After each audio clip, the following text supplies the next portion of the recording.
শামীম ওসমানকে উদ্দেশ্য করে যা বললেন ডাক্তার শফিকুর রহমান। শামীম ওসমানকে নারায়ণগঞ্জের গডফাদার আখ্যা দিয়ে জামায়াতে ইসলামীর আমির ডাক্তার শফিকুর রহমান বলেছেন, অহংকার ভালো জিনিস নয়। অনেক আগে একজন দুর্ধর্ষ লোক মহাসড়কের পাশে একটি ব্যানারে লিখেছিলেন, নারায়ণগঞ্জে অমুকের প্রবেশ নিষিদ্ধ।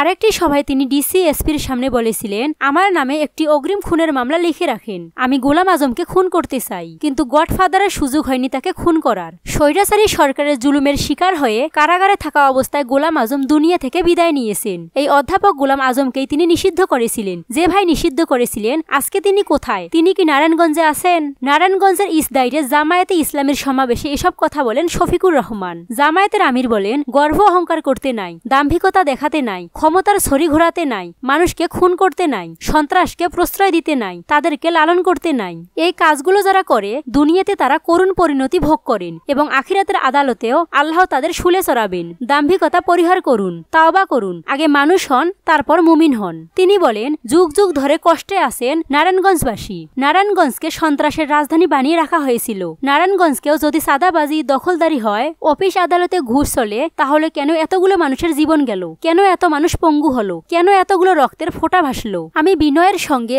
দল মত ধর্মের ঊর্ধ্বে উঠে অনুরোধ করব, এই অপকর্মের সঙ্গে যারাই জড়িত আছেন, মেহেরবানি করে এই অপকর্মগুলো ছেড়ে দিন। এই অপকর্ম করলে এই শহীদদের সঙ্গে বিশ্বাসঘাতকতা করা হবে, তাদের রক্ত দেওয়াকে অপমান করা হবে, 18 কোটি মানুষকে অপমান করা হবে।